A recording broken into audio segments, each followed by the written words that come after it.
Եվրոմեդիա հարգելի հետևորդներ, ողջունում եմ ձեզ մեր եթերում, այսօր մեծ քննարկումն է թեման Վենսի այցը Հայաստան եւ Ադրբեջան, այսինքն տարածաշրջան, այսօր այս կարևորագույն հարցը քննարկում ենք մեր երկրի հայտնի մարդկանց հետ եւ իմ հյուրերն են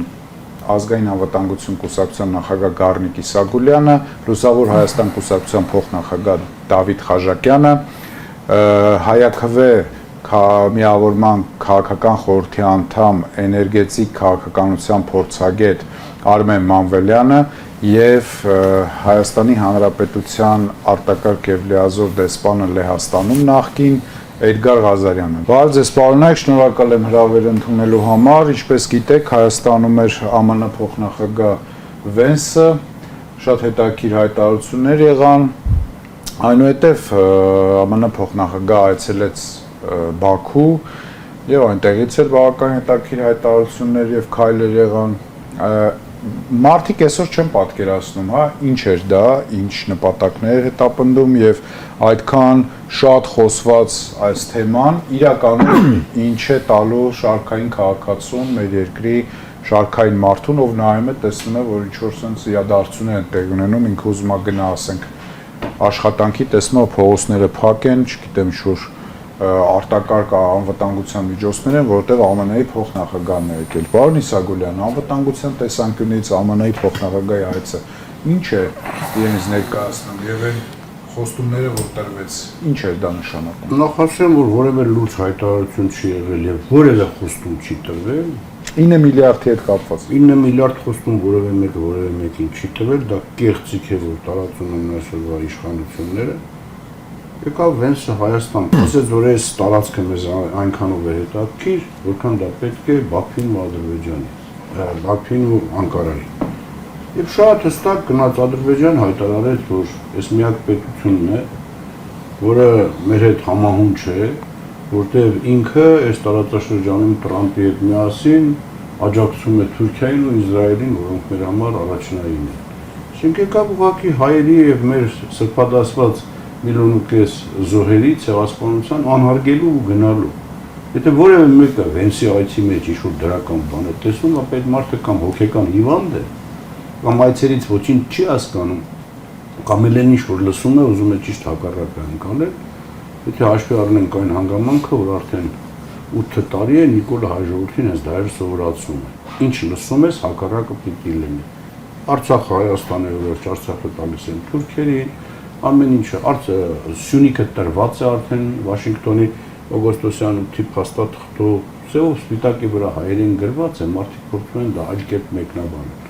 Նորից եմ կրկնում, Վենսը եկավ աջակցություն հայտնեց մի մարդու, Նիկոլ Փաշինյանի, ով վաղը պետք է իր ամբողջ ուժը ներդնի, վերընտրվի եւ ծառայի Ադրբեջանի ու Թուրքիայի շահերի։ Սա է, եթե հայ ժողովուրդը որևէ սպասելիք ուներ,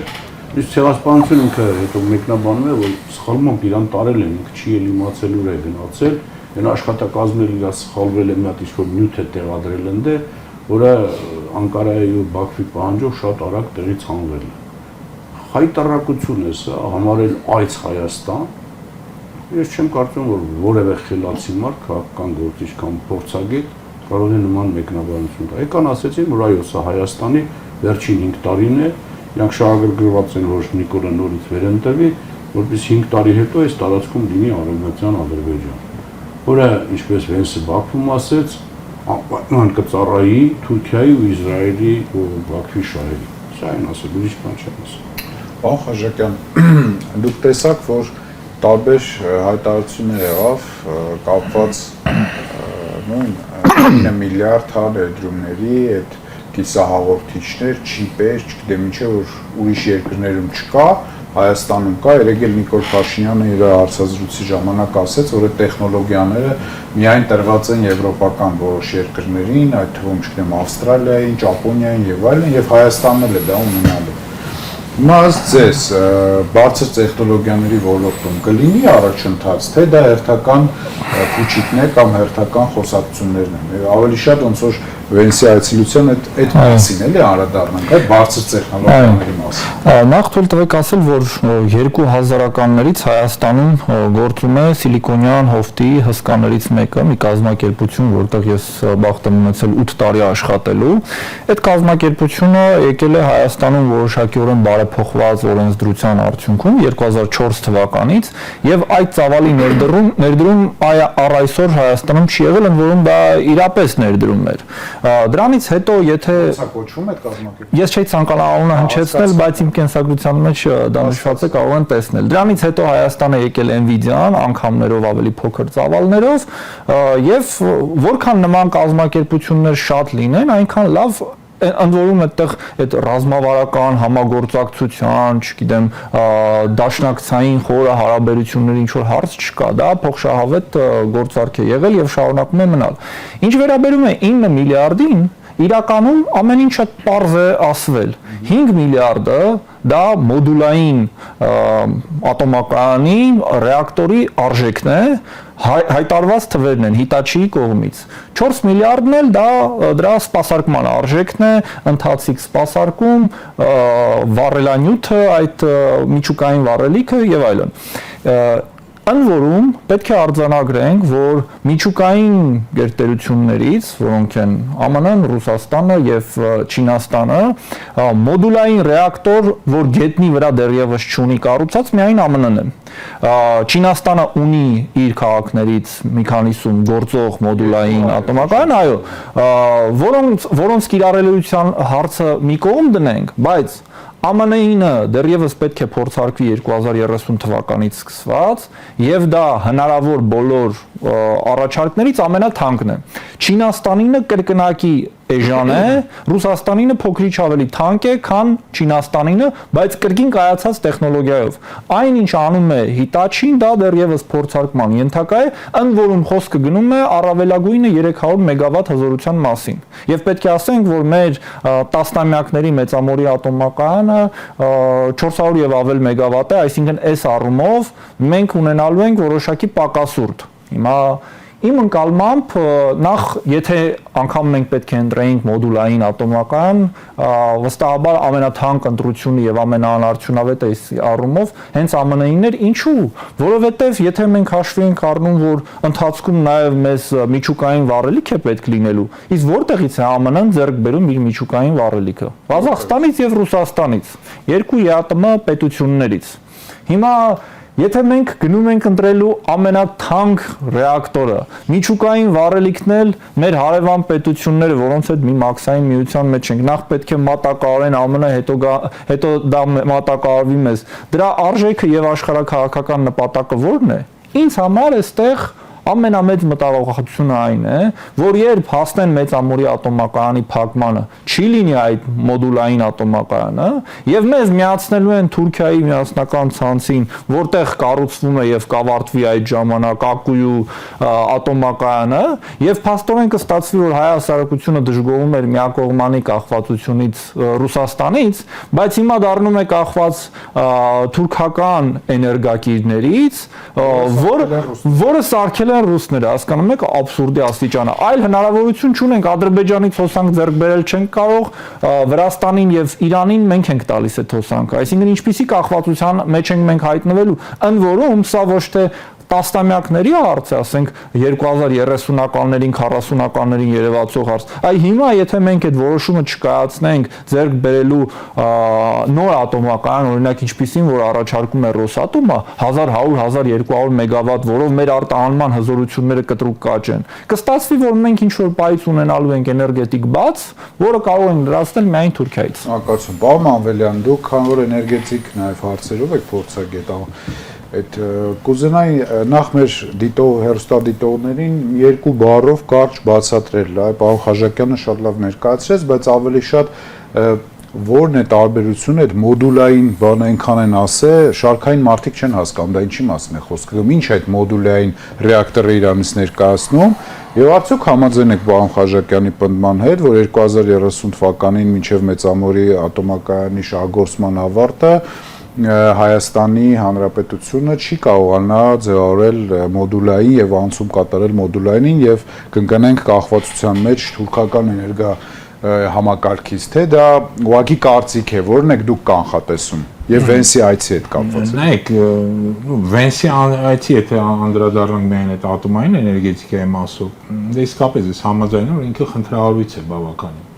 որտեղ այդ մոդուլային կայան կոչված իրականում Ամերիկայի տարածքում մի հատ կա, որ նրանք փորձարկել են, կառուցել են փորձարկման նպատակով, որը սակայն հենց իրանց հանձնաժողով կա ատոմային էներգետիկայի հանձնաժողով Միացյալ Նահանգները, որը այդպես է սերտիֆիկացիա չի տվել, չի սերտիֆիկացրել, հետեւաբար Միացյալ Նահանգների տարածքում կառուցել նման կայաններ այս պահին արգելված է։ Մինչև հերթական փորձարկում։ Դա քիչ է, էլի մարդիկ չգիտեն դրա մասին։ Եվ բայց դա չի արգելում, դա արտահանել։ Ու Հայաստանը վերածել փորձադաշտի։ Հիմա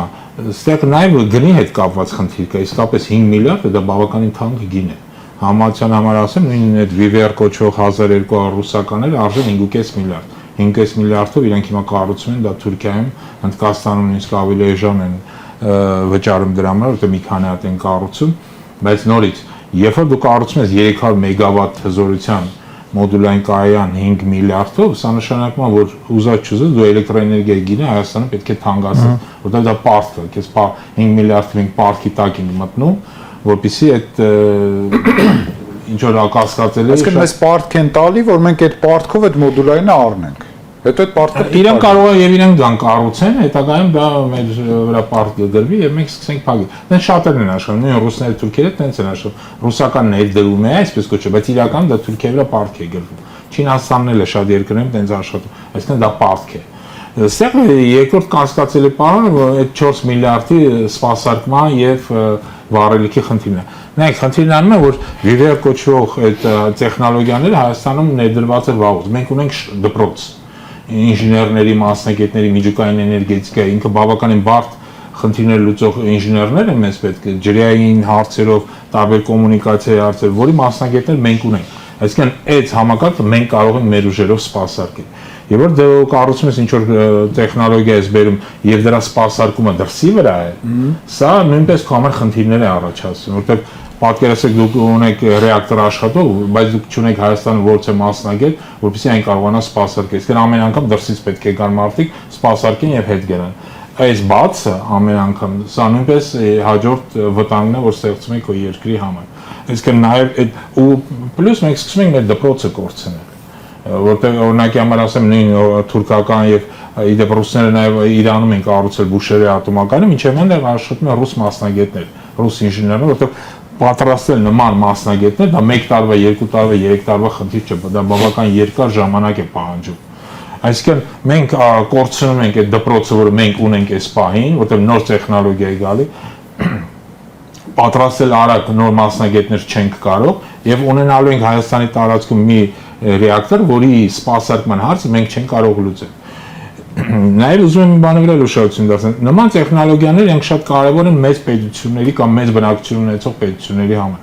Որտեղ եթե դու ունես ահռելի տարածք կամ մեծ բնակչություն, դու ինչ-որ քաղաքի կողք Սիբիրում կամ չգիտեմ Ալյասկայում, Չինաստանում կառուցում ես այդ ռեակտորը, որը սկսում է այդ քաղաքին սպասարկել։ Ինքը կարող է 50 մեգավատից մինչև 300 մեգավատ լինել։ Հայաստանի պես փոքր պետության համար ինքը ուղղակի հակացուցված է։ Հայաստանը պետք է այս բանը 1200 մեգավատանոց մի հատ Viver բերան ռուսական, որը նաև տասնյակ երկրներում կառուցվել է, որոնք տասնյակ տարիներ սպասարկում են եւ մենք գիտենք, որ ինքը անվտանգ է։ Նաև սա էլ ուզում հատուկ շեշտեմ, կա հստակ պահանջ, դա նաև ՄԱԳԱՏԵ-ի պահանջ է։ Ցանկացած ատոմակայան, որ կառուցվում է, ինքը պետք է լինի 3++ անվտանգության համակարգ։ Դա կոչվում է 3++։ Նման այդ մոդուլայինները գոնե ամերիկյանը չի համապատասխանում այս պահին իր այդ անվտանգության մակարդակին, այսինքն 3++-ին։ Իդեպ ասեմ, դա նաև օրենք մենք ունենք Հայաստանի Հանրապետությունը ատոմակայանների կառուցման ասեմ, որտեղ գրված է հստակ սև սպիտակի, եթե ինքը չի համապատասխանում 3++ անվտանգության մակարդակին, կառուցել նման ատոմակայան չեն կարող, ես չեմ զարմանում, որ իրենք վաղ այդ օրենքի մեջ փոփոխություն են մտցնել։ Այսինքն մենք հայտնվում ենք ռիսկային բավական լուրջ խնդիրների մեջ, որի անունը դրվում է 9 միլիարդ իբրտեն ներդրում, իրականում դա պարտք է, եւ այդ դրա պատասխանը թե ոնց ենք այս ռիսկերը լուծում։ Այսինքն մենք կորցնում ենք դպրոցը, կորցնում ենք համակարգը, որտեղ 300 մեգավատ է, այս պահին մեր գործողը 420 մեգավատ է։ Այսինքն մենք կորցնում ենք էներգետիկ գեներացման ավելի մեծ հզորություն ու առաջանում են նորագույն խնդիրներ, որոնց լուծումները, որոնց պատասխանները այս բանը մենք չունենք։ Շնորհակալություն։ Պարոն Ղազարյան, էներգետիկ բանից Սահագին հետաքրքիր բաներ խոսեցինք, բայց Վենսը նաև այցելեց Բաքու։ Հիմա դուք ո՞նց եք մեկնաբանում իր այցելության, եթե բալանսավորենք, հա, Հայաստանի այցելություն եւ Բաքվի այցելություն։ Շատերի մոտ կարծիք կա, որ Հայաստանում ինքը եկավ նրա համար, որ պետքա գնար Բաքու։ Ուղղակի տենց եկավ, հա, այդ էներգետիկ էսպանը արվեց եւ այլն, բայց հիմնական ներդրումային ծրագրեր, հիմնական, չգիտեմ, խնդիրներ եւ այլ քննարկվել է Բաքվում։ Նաեւ օրինակ այսօր Լևոն Զուրաբյանը տենց միտք էր հայտնել, որ Դավոսում դրա համար էլ Թրամփը հանդիպեց, հատուկ առանձին հանդիպում ունեցավ Ալիևի հետ։ Օրինակ դուք կիսում եք այդ կարծիքները, որ կարևորությունը ավելի տրվեց Ադրբեջանին, թե գտնում եք, որ Հայաստանը ամեն դեպքում ինչ-որ մի բան շահեց այս ամեն ինչի մեջ։ Դիվանագիտական հարաբերություններում այցի կարևորության իմաստով կա արողակարգային աստիճան այցի։ Եվ այդ տեսանկյունից, որ նայում ենք, Վենսի այցելությունը Հայաստան աշխատանքային էր, իսկ այցելությունը Ադրբեջան պաշտոնական։ Իսկ այնտեղ պաշտոնական այցի ձևաչափով է գնացել եւ արժանացել է պաշտոնական ընդունելության։ Իսկ Հայաստանում իր այցը կրել է աշխատանքային բնույթ, պաշտոնական ընդունելություն այստեղ չի տեղի ունեցել եւ այցը այդպիսի ձևաչափ չի ունեցել։ Սա արդեն մի մակարդակ ադրբեջանական այցը հենց պետական արողակարգի իմաստով առանձնացված է։ Երկրորդը ստորագրված փաստաթղթերի իմաստով։ Վենսը Հայաստանում ստորագրեց մի փաստաթուղթ, որը վերաբերում է այն խնդրին, ինչի մասին որ խոսում, այսինքն ատոմային էլեկտրակայանի հետագա կառուցման վերաբերյալ բանակցությունների ավարտի մասին արձանագրություն։ Այսինքն որ բանակցություններ են գնացել, դեռևս ոչ մի պայմանավորվածություն չկա, փոխտվից ինչ որ խոսում են, գլը ոչ մի իրական պայմանավորվածություն չկա, ուղղակի այդ թեմայով քննարկումները ավարտվել են, արձանագրություն ա, այդ են ստորագրել։ Բաքվում ինքը Ալիևը ստորագրեց ռազմավարական համագործակցության մասին համաձայնագիր, որովհետև երբ որ ինքը օգոստոսի 8-ին Թրամփի հետ առանձին փաստաթուղթ ստորագրեց, այն ժամանակ ստեղծեցին մի հատ հանձնախումբ, որ պետք է մշակի Ադրբեջանի եւ Միացյալ Նահանգների ռազմավարական համագործակցության համաձայնագիրը։ Եվ այդ համաձայնագիրը արդեն պատրաստ է եւ Վենսը Բաքվում ստորագրել է այդ, այսինքն Բաքվում հիմք դրվեց Ադրբեջանի եւ Միացյալ Նահանգների միջեւ նոր ռազմավարական մակարդակի համագործակցության հաստատման։ Ընդ որում դա հնարավոր եղավ նաեւ օգոստոսի 8-ի իրենց պայմանավորվածությունը, որովհետեւ օգոստոսի 8-ում Ալիևը Թրամփի հետ ստորագրեց առանձին մի համաձայնագիր, որը նախատեսում էր 907 բանաձևի չեղարկում, այսինքն որը արգելում էր Միացյալ Նահանգների ադմինիստրացիային Ադրբեջանի հետ որևէ տեսակի համագործակցություն, որովհետև մինչ այդ Ադրբեջանը Միացյալ Նահանգների ընկալումներում համարվում է Լեռնային Ղարաբաղի խնդրում որպես ագրեսոր։ Իսկ իդեպ ասեմ, որ իհարկե Վենսի այցելությունը ամենաբարձր մակարդակի այցելությունն է եղել մինչև հիմա Միացյալ Նահանգներից Հայաստան, բայց Հայաստան Միացյալ Նահանգներ համագործակցությունը մինչև այդ է եղել բարձր մակարդակի վրա։ Հիմա էապես ընկել է մեր համագործակցության մակարդակը։ Օրինակ մինչև այս իրադարձությունները Հայաստանը նախ Միացյալ Նահանգները ԵԱԿ Մինսկի համանախագահող երկիր էր։ Ինչը որ չափազանց կարևոր կարգավիճակ էր հայ-ադրբեջանական ընդհանուր խնդրի, հատկապես Լեռնային Ղարաբաղի խնդրի կարգավորման իմաստով։ Այդ ԵԱԿ Մինսկի խումբը հիմա լուծարվել է։ Միացյալ Նահանգները կառավարական մակարդակով Հայաստանին տվել է հարյուրավոր միլիոնավոր դոլարների պետական աջակցություն։ USAID ծրագրերը դա Միացյալ Նահանգների կառավարության աջակցությունն է Հայաստանի կառավարությանը։ Անկախությունից ի վեր որ դա հաշվում են միլիոնավոր դոլարների ծրագիրը։ Բարեգործական ծրագրեր, ասենք օրինակ Լիսի հիմնադրամի։ Միացյալ Նահանգների կառավարությունը այնտեղ դա որակել է բարեգործական, այսինքն ազատել է հարկերից։ Այսինքն Լիսի հիմնադրամի ծրագրերը Հայաստանում դաստիարակության պետք է մոռալ Միացյալ Նահանգների ուղիղ ֆինանսական աջակցություն, ներդրումներ Հայաստանում սոցիալական ենթակառուցվածքներում։ Դրա հետ միասին Միացյալ Նահանգները ռազմատեխնիկական համագործակցություն անցել Հայաստանի հետ, հատկապես սակրավորներ, ականազերծում, եթե մեր բանակ ունի կարողություն, դրանք առավելապես Միացյալ Նահանգների հետ ռազմատեխնիկական համագործակցության արդյունքն է։ Բա Ռուսաստանը այդ մասը եղել է հատկապես Միացյալ Նահանգների։ Որտեղ մենք հիմնական սպառազինությունը Ռուսաստանն է։ Սպառազին, դա համար ասում եմ ականազերծում այդ ուղղությունը հիմնականում եղել է Միացյալ Նահանգների հետ։ Այդ Կանզասի գվարդիայի հետ այդ համագործակցությունը խոնորհ չի, դա 1000 տարվա համար։ Այդ չեմ ասում ՆԱՏՕ-ի խաղապարակելություն ընդհանուր իրանց հրամանատարություններ։ Միացյալ Նահանգները Արցախին տվել է ուղիղ ֆինանսական աջակցություն։ Այսինքն դες բան աշխարհում, ես չգիտեմ, ես երկրորդ երկիրը կա, որ Արցախին տվել է իր պետական բյուջեից ուղիղ ֆինանսական աջակցություն։ Այդ ամեն ինչը դրանցից ոչ մեկը հիմա չկա։ Կա ընդամենը օդի մեջ խոսակցություն ի նպաստ Ադրբեջանի։ Իդեպ ասեմ, որ Ադրբեջանը իր հայտարարության մեջ ինքը մի քանի անգամ շեշտել է, որ թրիփը դա նպատակ ունի ապահովել Ադրբեջանի մի մասի կապը Ադրբեջանի մյուս մասի հետ։ Այսինքն այն, որ այդ տարածքով կարող են անցնել այլ միջազգային բեռներ, ասենք օրինակ Ղազախստանի, Ուզբեկստանի եւ այլն, դա ոնց որ դրա հավելյալ ածանցյալ օգուտն է։ Գլխավոր նպատակը դա Ադրբեջանի երկու հատվածները միմյանց կապելն է։ Ինչը որ նաեւ գրած է հենց Արադ Միրզոյանի եւ վերջին Ռոբիոյից ստորագրած համաձայնագրում։ Ընդ որում Այնց ոնց որ պահանջում էր Ալիև այդ back office, front office այդ գաղափարները, դա ինչ Ալիևն ասում էր, որ մենք այդ ճանապարհին պիտի հայ չհանդիպենք։ Եվ էդի ասենք հստակ ամրագրված է։ Հիմա հանրայինում լրագրողը հարցնում է Փաշինյանին, ասում Ադրբեջանը մեծ է տենցրել, ասում Ադրբեջանը թրիփ չկա։ Այսինքն Ադրբեջանն է ինքնիշխան պետություն, որովհետև ինքը իր տրանսպորտային հաղորդակցությունը իր օրենսդրությամբ։ Հիմա եթե Հայաստանը ինքնիշխան սուվերեն պետություն լիներ, պիտի Ադրբեջանին ասել գիտես ինչ, ուզում ես իմ տարածքով օգտագործես։ Մենք ԱՊՀ անդամ երկիր ենք, հիմիկվա ԱՊՀ-ի կարգավորումներն է դա թույլ տալի։ Ոչ մի նոր համաձայնագիր դրա համար պետք չի, բայց դա համարժեքություն է ենթադրում, այսինքն եթե Հայաստանը տալիս է, Ադրբեջանն է տա։ Թրիփի իմաստը որն է, որ այդ համարժեքության սկզբունքը խախտվում է։ Հայաստանը տալիս է մի բան, որը Ադրբեջանից ինքը չի ստանում։ Եվ ես կարծում եմ, որ այդ իմաստով բնականաբար այդ այցի գլխավոր շահառուն դա Ադրբեջանն է։ Մենք էլ քանի որ ինչ-որ ձևի առնչվում ենք այդ ամենի հետ, ես չէր կարել ինքը գար գնար մի անգամ մենակ Բաքու ու Հայաստան չգար։ Հասկանալի։ Բայց նաև մի բան ասեմ, որ Վրաստան էլ չի այցելել, այսինքն եթե որպես կանոն մինչև հիմա այս երեք երկրերին վերաբերվում դրա համար Վրաստան։ Ես մենակ Վրաստանի մասով հիշեցնեմ, որ եղել է ավելի բարձր պաշտոնական այց եւ Ջորջ Բուշը այցելել է 2005 թվականին, ուղղակի 3 տարի հետո մի քիչ անախորժություն եղավ Վրաստանում, էլի։ Հյուրընկալող նախագահ հիմա գտնվում է բան։ Պարոն Իսագուլյան, մենք բոլորս տեսանք Facebook-ում, սոցիալական ցանցերում մի նկար էր պատտվում նախագահականի ոնց որ կաբինետներից մեկում ինչ որ անօթաչու թռչող սարքի ցուցադրություն էր ամերիկյան։ Գիտեմ, հանդիպել եք թե չէ, ամբողջ համացանցով դա տարածվում էր։ Նաև վեսի այցելության ժամանակ ոնց հասկացանք ինչ որ թռչող անօթաչու սարքերի, հա, ինչ որ վաճառք է լինելու Հայաստանին եւ դա թե տրամադրվելու են Հայաստանին, դա բարձրաձայն ասվեց, որ տենց բան կա եւ դա ինչ որ շատ լուրջ ԱԹՍ-ներ են, որոնք տարբեր փորձագետներ նաեւ ասում են, որ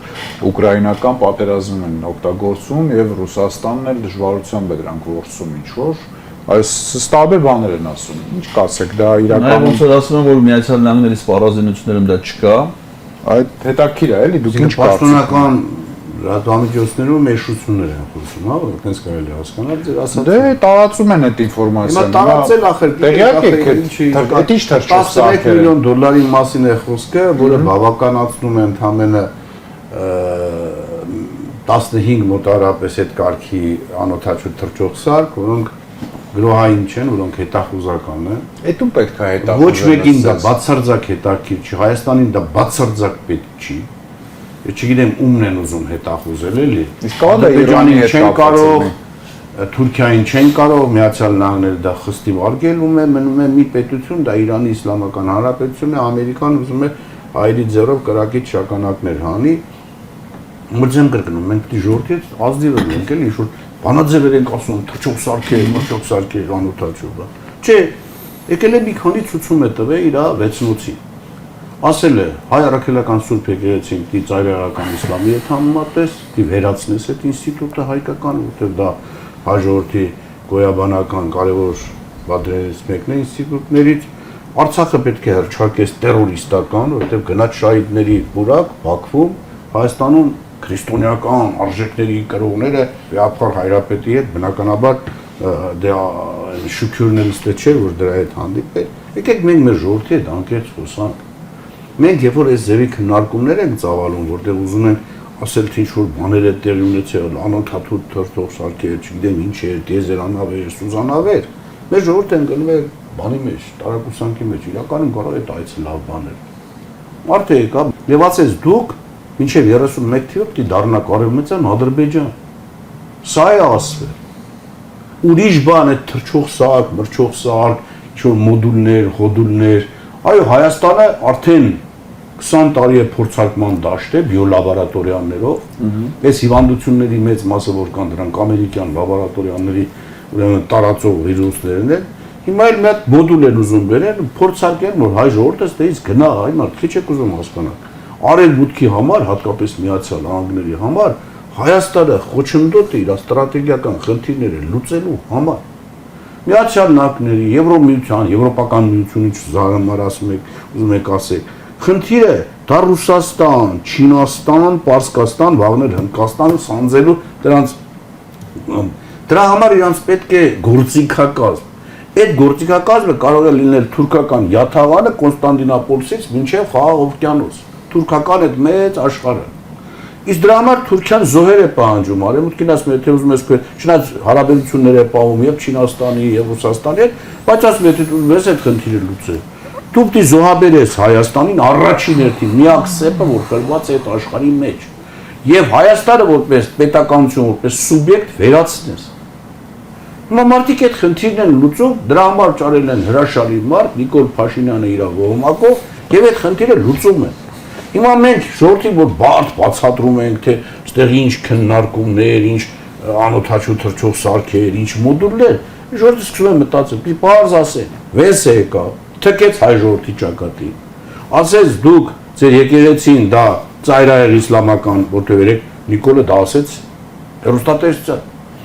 Դա պիտի վերացվի, Արցախը մոռացեք, վերադարձեք ժողովրդի, որտեղ շահիդների այդ պուրակ է մարդը այցելում, այսինքն այդ գերիները պիտի հավերժ մնան այնտեղ, որպես տերորիստական կազմակերպության անդամներ, սա է ասվել, սա է արվել եւ գնացել է Բաքվին, զեկուցել է, այո, վենցը զեկուցել է Բաքվին, որ ցավը տանեմ, Ալիև ջան, Էրդողան ջան, ձեր ցանկությունն էլ կատարել է։ Ախպեր նենց արեք, որ հիմա եթե կարողանան Հայաստանին օգտագործեն Պարսկաստանի ու Ռուսաստանի դեմ, ոնց որ Ուկրաինանին, անասունները կներեք այդ բառից համար, այս երկրի մասին դու որ ես Ռուսաստանի դեմ պատերազմ ես, դու ոսկու մեջ կապրես։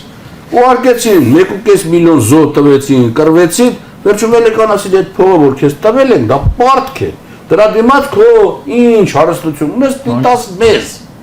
Նույնը հիմա անում են Հայաստանի հետ։ Բայց մի տարբերությամբ որ Ուկրաինան կարող է ինչ-որ ձևով մնա, լվովի բան է, մեծության հաշվին։ Մենք չենք մնալու ժողովուրդ։ Սա պիտի շատ բարձ ու հստակ մեր ժողովրդին ասել, ընկերներ, մենք մեր ժողովրդին գցում ենք թյուրիմացության մեջ, ստեղծելով տպավորություն, որ տեսեք հələ Հայաստանում վեճ կա էլի, Վենսը եկավ, Վենսը լավարեց եկավ, ինչ-որ Հայաստանի համար բան բերեց, բարձ ասում ենք, Վենսը եկավ, Նիկոլին իրանց վեստյունոցին ասելու, որ Հայաստանի էջը փակում ենք, տղա ջան, այդ գործերը արագացրու, եւ որպեսզի դու քո ժողովրդին խափես, էսի կասես ներդրում է, էսի կասես ժողովրդավարություն է, էսի կասես էս ինչն է, բայց կանես այն ինչ որ մենք քեզ կթելադրենք, կամ Ալիևն ու Էրդողանը քեզ կթելադրեն, դա է տեղի ունենում։ Զուգահեռաբար թե Ռուսաստանը մեր եղբայրական մենք Ռուսաստանի դեմ այդ տխմարներ, ձեր կանալները նայեք, ձեր անդամների այսպես կոչված ելույթները նայեք։ Հակառուսականությունը Հայաստանում այլևս պայթում է։ Երեք էլ մեկը նորից կրկնել էր նույն միտքը, որ կրկնել էր, որ եթե Ռուսաստան-Թուրքիա պատերազմ լինի, ես զենք սարած կգնամ ռուսների դեմ պատերազմի, երբ որ Հայաստանի Արցախի պատերազմին ինքը մամայի համապատասխան տեղը իր համար ծակ էր սարքել ու մտել։ Սա է տեղի ունենում, եկեք ժողովրդի անկեղծ խոսանք, ձեր ցավը տա։ Այդ թեմայով եթե թույլ տաք, անօթաչու թրջող սարքերը տարբեր ֆունկցիաներ ունեն եւ նախագահի նստավայրում դրա կողքը նկարվելու ֆունկցիան դրանցից առաջնայինը չի։ Եվ եթե անօթաչու սարքը Վահագն Խաչատուրյանից բացի ուրիշ բաներ պիտի դիտարկի, ինքը պիտի թռիչք կատարի։ Դա հետախուզական, այսինքն ինքը հարվածային չի, հետախուզական է։ Հիմա հարց առաջանում ո՞ր ուղղությամբ դա պիտի թռնի։ Այդ եմ ասում, ո՞ր ուղղությամբ։ Հիմա Հայաստանից 2 տարի առաջ փորձեցի մի հատ անօթաչու թրջող սարք թռցնել Նախճեվանի ուղղությամբ հետախուզություն անելու համար։ Ադրբեջանցիները դա խոցեցին մեր երկրի տարածքում խորը թիկունքում, Վայոց ձորի հատվածում, եթե հիշում եք։ Հրդեհ բռնկվեց, մի քանի հեկտար տարածքի վրա, մի փոխգնդապետ փրկարար ցավոք սրտի մահացավ այդ հրդեհը մարելու աշխատանքների ժամանակ։ Հիմա նշանակում է Ադրբեջանի ուղղությամբ դա չի թռնելու, չէ՞։ Հիմա քննարկում է ինչը թրիփ է, ամեն ինչը թրիփի շրջանակներում է, չէ՞։ Արարատ Միրզոյանի ստեղծած կազմակերպությունը 7426-ը սահմանում է, որ ինքը կարա ստեղծի թրիփը նաև ենթակազմակերպություններ, ինքը այդ թվում հատուկ նշանակության։ Այսինքն ենթադրվում է, որ այդ անօթաչու թռչող սարքերը պետք է թրիփի վրա թռցնեն, իբր դրա անվտանգություն ապահովեն։ Ու հայտնվում է, պարզվում է, որ իրենք կարող է դիտարկեն Իրանի Իսլամական Հանրապետության տարածք, որում ամենայն հավանականությամբ չեն խոցի Հայաստանի տարածքը։ Բայց իրենք, եթե ես այդքան բան հասկանում եմ, Իրանի ռազմական հետախուզության ծառայության սպաներն են, չէ՞, հասկանում, որ այդ սարքերի հիմնական ֆունկցիոնալ իմաստը Իրանի տարածքը դիտարկելն է եւ արդեն on-line ամերիկյան սարքա միանգամից տեղեկությունները ամերիկյան հետախուզության ծառայությանը փոխանցել։ Իսկ դա ինչ հետևանքներ կարա ունենա։ Պատկերացնում եք, ասենք հիմիկվա Հայաստանի զինված ուժերը անօթաչու թռչող սարքանի օդ, որ դա Ադրբեջանի տարածքում հետախուզություն անի։ Մտածում եմ հասկանամ Հայաստանի զինված ուժերի ոչ գեներալն այդ հրամանը տալու էլի։ Չէ, դու խաղաղացիդ մենք հոպա Ռուսաստանի հետ համատեղ են։ Արգելելու են նաև, որ ռուսական կողմը ընդհանրեն դա դիտարկում են որպես Հայաստանի դեմ ինչ-որ բան, չեն կարա խոցեն, որտեղ Հայաստանը ինքը կամովին բերում է դա դնում է այսպես կոչված պրովոկացիա է մեծագույն, որ ուղղված է Հայաստանի գոյության դեմ եւ Նիկոլն էլ ժողովրդի։ Եթե մենակ նախագահականը մենակ Վահագն Խաչատուրյանին դիտարկի նորմալ է։ Ամփոփենք մեր բանը, Վենսի այցի հետ կապված, եթե կարելի է, նայեք, շատ իսկապես ես համաձայն եմ, շատ վտանգավոր գործընթաց է տեղ ունենում եւ Վենսը, որը Թուրքիան եւ Իսրայելը դիտարկում են իրենց ռազմավարական դաշնակից, դա Վենսը չէ, դա միշտ էլ Միացյալ Նահանգների ռազմավարական դաշնակիցն է։ Հիմա երկու երկրներ դառնում են երրորդ, այսինքն ավելանում է Ադրբեջանը, որտեղ Ադրբեջանը եւ Թուրքիայի եւ Իսրայելը շատ ակտիվ համագործակցություն ունեն, եւ զենք է գնում նրանցից եւ Թուրքիայի հետ կապված է նաեւ այլ կապերով, բայց նաեւ Իսրայելը դրանք շատ ակտիվ աշխատում է։ Վերջին շրջանում նկատել է, որ Իսրայելը շատ ակտիվ մտել է Ադրբեջան եւ այնտեղ նաեւ ոչ միայն ուղղակի զենք վաճառողի դերում է հանդես գալի, այլ շատ ակտիվ կերպով նաեւ պետական համակարգում իր ներկայությունը ունի, եթե նաեւ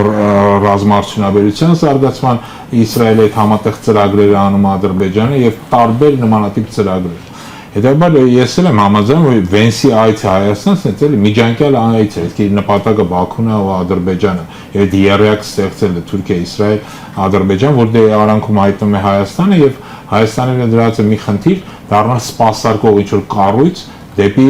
Թուրքիայի համար դեպի Ադրբեջան եւ Ադրբեջանի համար հակառակ կողմը գնալու։ Սպասարկման այս գործընթացն ինչքան կաշխատի, հետագայում արդեն յան կորոշեն, էլի, որտեղ Թրիփը իր ձեր մեջ կարող է վերածել կազուս բելի, այսինքն մի տարածք, որտեղ իդեպ սա էլ հիշեցնեմ, որ Բաղրամյանը երեք նաև ասաց, որ Թրիփի կառուցման համար Հայաստանը հող է տալու այդ կառույցին, այդ կոնսորցիումին, որը կառուցվել է, այսինքն նույնիսկ այդ հողի վրա մեր լիազորությունների ինքնիշխանությունը բավական նվազել է, որտեղ այդ 24%-ը մենք վճարելու ենք մեր հողերով։ Իրանք են ինչ-որ կասկածելի ներդրումներով։ Բայց նաև երեք Փաշինյանը ասաց, որ 50 տարի հետո դա դառնելու է 49%։ Ինքը գիտի, որ 50 տարի 100 տարի վերահսկիչ փաթեթը ամեն դեպքում մնալու է միացյալ։ Իդեպ ասեմ, այդ համաձայնագրում ոչ միայն չի բացառում, այլև նախատեսված է, որ կողմերը կարան իրենց բաժնեմասը վաճառեն, նվիրաբերեն, այլ սուբյեկտ, այսինքն Միացյալ Նահանգները կարող է որոշի դա ծախի։ Երկու պայմանագիրը, որ կա Հայաստանի Միացյալ Նահանգներում, ասած որ կարող է նաև ներգրավել երրորդ կողմ, ու քանի որ 74%-ը գտնվում է ԱՄՆ ձեռքում, ինքը կարող է երրորդ կողմին հրավիրել, արդեն դա կողմը Ադրբեջանը թե Միացյալ Թուրքիան դա արդեն էական չի, որտեղ այն պնդում որ իբրե Հայաստանը դա կարող է վետոյի ներկայացնել երեք մասները այս ռեժիմի մի պարագելու խասել, դա էլ սուտ է, որտեղ պայմանագրի մեջ որ կնքված է, հստակ կարևած է, որ խնդիրները լուծվել են միջազգային դատարաններում, ցանկացած միջազգային դատարան նայելու այս կոնսորցիում փայտերը ով է, 74% ձեռքին է եւ օգուտ նայել որոշում է ընդունել։ Դա մը վիճարկել առավելս վետո դնել այդ որոշումների վրա հնարավոր չի։ Շնորհակալություն, պարոն Խաչատյան, ամփոփ քննարկումը, նայեք, մենք ամեն ինչ խոսեցինք համարյա, բայց մի հատ դրական բան չկար։ Հիմա օրինակ հարցս հետևելն է։ Կգտնեք մի հատ դրական բան Վենսի այցի մեջ։ Եթե Վենսի այցը դա հետևանքներ Վաշինգտոնյան օգոստոսի հանդիպումների, որի շահառուն Ադրբեջանն էր, դրան հաջորդող դրան ազանցյալ հանդիպումներում ինչ պետքա դրական մենք գտնենք։ Երևի դրականը այնա, որ մեզ հարգել են մեր երկիրել են եկել, թե չէ կա այն ուղիղ Ադրբեջան գնային այդ իմաստով, ասեն դե թրիփը ձեր համար են կառուցում։ Տենց գիտեք, սև սպիտակի վրա փաստաթղթում գրված է, որ թրիփը դա Ադրբեջանը Նախիջևանին կապողն է։ Մենք դրան ինչ անուն ասես կպցնում ենք, ապաշրջափակում, տնտեսական ներդրում, չգիտեմ ինչ, բայց ես ուզում եի նաև այդ 24%-ի հետ կապված ասել, որ մեկ-մեկ մարդկանց մոտ տպավորություն է, որ խոսքը գնում է, որ մենք այդքան եկամուտ ընդեղ ունենք։ Ամենատարական հաշվարկը ցույց է տալիս, որ այդ ճանապարհը վնասաբեր ճանապարհ է լինելու, որը մենք մեր տարածքում տալիս ենք։ Եվ չի կարող այնտեղից եկամուտ լինել։ Մեր տոկոսը փայաբաժինը կլինի 24, թե ինչքան, դա մի կողմից պարտք է, որովհետև չի կարող դա հանել, հասկանում եք, ԵԱՏՄ-ական կարգավորումներով ինքը չի մտնում Հայաստան, որ մաքսազերծվի։ Ինքը միջանցք է, որը անցնում է դեպի Նախիջևան, եւ լավագույն դեպքում կարող են իրենց բեռները ամեն բեռի համար գումար տալ։ Հայկական ուղեբեռը մտնում է Վրաստան, վճարում է 300 լարի։ Իրանական ուղեբեռը մտնում է Հայաստան, պայմանական մի քանի հազար դրամ է վճարում։ Ինչքան ուղեբեռ ուզում է Ադրբեջանը անցկացնի դեպի Նախիջևան, այդ ներդրման ծավալը չի կարող հանել։ Հետևաբար դա պարտք է, որը ամենայն հավանականությամբ երաշխավորելու է Հայաստանի կառավարությունը, որովհետև դա մեր երկրի տարածքի վրա է կառուցվում եւ այդտեղից օգուտ Հայաստանը չի ունենալու։ Իսկ ընդհանուր առմամբ ես համաձայն եմ, որ ներդրումներ IT զարգացման իմաստով լավ է, բայց ես մի բան ասեմ, պատերազմից հետո ռուս-ուկրաինական Հայաստան բազմաթիվ տիպի չիպերի մուտքը արգելված է, նկատի ունեմ երկակի նշանակության ապրանքները, որոնք արգելված չեն օրինակ Ղազախստան։ Հայաստանը արգելված է, այդ կազմակերպությունները մեզ դա չեն վաճառում։ Ես որպես ինժեներ եմ ասում, ով դրա հետ բարբերաբար առնչվում է։ Այդ հարցերը կարող եք լուծեք։ Հեքիաթներ եք պատմում, բաներ, որոնք ուղղակիորեն մեր վրա անդրադառնում են։ Եթե ունեք բարձր մակարդակի հարաբերություններ, այս հարցերը կարգավորեք։ Շնորհակալ եմ։ Եթե ավելացնելու բան ունեք, ավելացնելն է, որ աշխատենք ամեն ինչ անել, մեր ժողովուրդը չխափնվի այս անգամ։ Մենք կործանվում ենք, ժողովուրդ։ Հենց եկավ մեր վրա մահվան կնիքը դրեց։ Մեր ժողովուրդը պետք է ամեն ինչ անի, որ դրանից ազատվի։ Դրանից ազատվելու մեկ ճանապարհ կա։ Եթե գնում են այսպես կոչված համադրական ճանապարհով, դա ամեն ինչ անել, որ Նիկոլ Փաշինյանը 26 թվականին, չնայած ես ասում եմ, այս պայմաններում իրան ամեն ինչ կարտ բլանշ տրված է, բայց ամեն ինչ անել, որ ժողովրդի ալիքը պիկի հասցնել այդ ժամանակ եւ թույլ չտալ, որ կեղծիքներով Նիկոլը այս երկիրը վերջնականապես նորից ընտրվելուց հետո տանի կործանում։ Շնորհակալություն։ Եվրոմեդիա 24-ի հարգելի հետևորդներ, այսօր քննարկեցինք Վենսի այցը Հայաստան։ Դրական բաներ գտնելը դժվար էր, մեր բանախոսները ներկայացրեցին հիմնականում բացասական կետերը եւ էներգետիկ, եւ բարձր տեխնոլոգիաների, եւ անվտանգության, եւ դիվանագիտության, եւ տնտեսության ոլորտներում։ Լինենք լավատես եւ սպասենք հետագա զարգացումներին։ Այսօրվա իմ հյուրերն էին Լեհաստանում Հայաստանի Հանրապետության նախկին դեսպան Էդգար Ղազարյանը, Հայաքվե միավորման քաղաքական խորհրդի անդամ, էներգետիկ անվտանգության հարցերով փորձագետ Արմեն Մանվելյանը, Լուսավոր Հայաստան կուսակցության փոխնախագահ Դավիթ Խաչակյանը եւ Ազգային անվտանգություն կուսակցության նախագահ Գառնիկ Իսագուլյանը։ Իսկ մենք կհանդիպենք։